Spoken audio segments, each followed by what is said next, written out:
यह तो तुमने कुछ नहीं बताया। आधी अधूरी जानकारी, आधी अधूरी इंफॉर्मेशन, इस पर क्या कोई कर सकता है? भला तुम्हारी प्रतिज्ञा अधूरी क्यों ना रहे?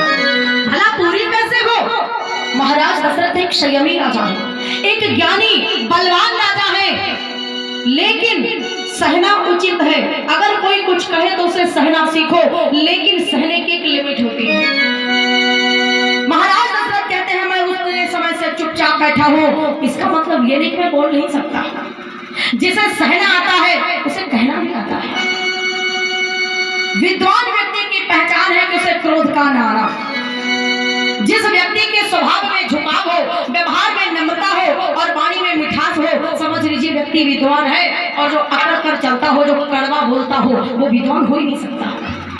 जो अकड़ कर चलता है, विद्या विनयम ददाति, विद्या से विनय की प्राप्ति होती है। विद्या से, ज्ञान से क्रोध नष्ट होता है, बल्कि क्रोध आता नहीं है। और जिसे ज्ञान का ही घमंड हो, वो ज्ञानी नहीं हो सकता। विनय और नम्रता जिसमें, उसे विद्वान कहते हैं। विद्वान वो व्यक्ति होता है जिसमें विनय हो, जिसमें नम्रता का भाव हो, जिसकी वाणी में मिठास हो। विनय और नम्रता जिसमें, उसे विद्वान कहते हैं। अचानक घर पे आ जाए, उसे मेहमान कहते हैं।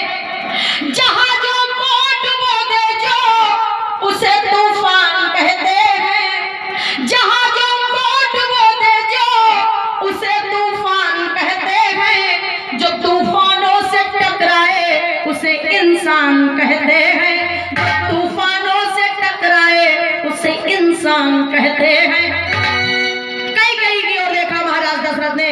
आए कैकेयी, नाचने में कोई कला बाकी मत रखना। मतलब बाद में मत कहना कि अगर वही वाली एक स्टाइल बची रहे। मतलब बहुत लोग होते ना ऐसे। आवश्यकता है या नहीं भगवान जाने, बस खाली बोले ताल ठोक दिन कहीं ना जाओ, सामने वाला उठाए से बेईमानी इस बात का तनाव हम समझ नहीं पाएगा। तुमने एकदम जल्दी कर दी। अगर हमने वो वाला पेच चला होता, बेटा के दिया ना कब होते, तो दशरथ जी ने यही बात कही। उन्होंने कहा कैकेयी कोई कला बाकी मत रखना, बाद में मत कहना कि वो कला बाकी रही। कैकेयी की ओर देखा, उठाया धनुष बाण, फिर बोले क्यों पायल के घुंघरू ही तो तोड़ने हैं। देख के तोड़े का तूने, मतलब कैकेयी नाच रही है, पैर नहीं दिख रहे, घुंघरू तो बड़ी दूर की बात। दशरथ जी बोले देख के बाण चलाए तो क्या चलाए, आंखों पर पट्टी बंधवा दी जाए।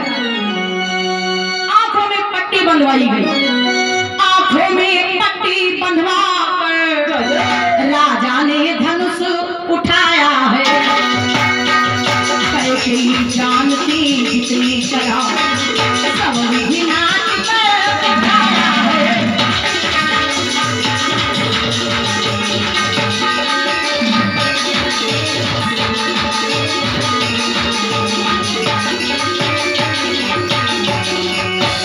प्रत्येक कला से कैकेयी नाची, आंखों में बंधी पट्टी राजा ने चलाए बाण। शब्दों पर बाण चलाते शब्दभेदी चौहान है, शब्दभेदी राजा है महाराज दशरथ। शब्दों पर बाण चलाते हैं, घुंघरू तोड़ कर गिराते।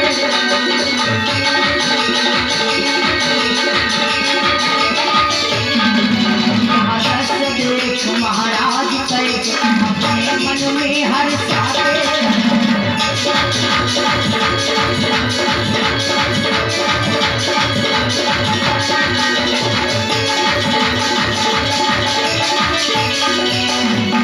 छम छम का शब्द हो रहा था। कैकेयी नाच रही थी और छम छम की आवाज आ रही थी। कैकेयी के पायल के जो घुंघरू थे वो बज रहे थे।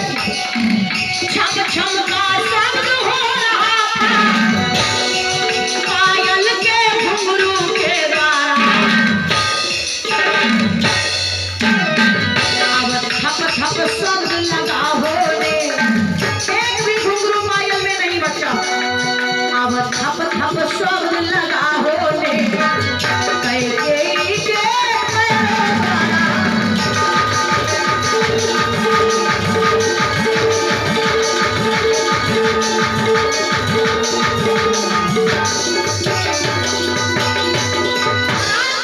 प्रतिज्ञा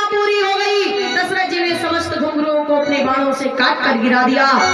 कई कई महलों में जाती है, पूरा समाज प्रसन्न होता है।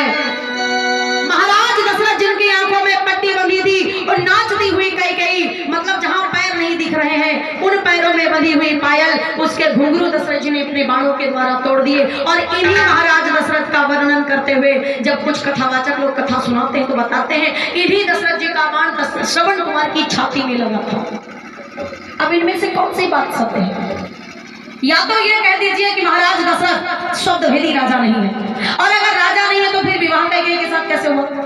और अगर शब्दभेदी राजा है तो फिर श्रवण कुमार की छाती में लगने वाला बाण दशरथ जी का कैसे हो सकता है?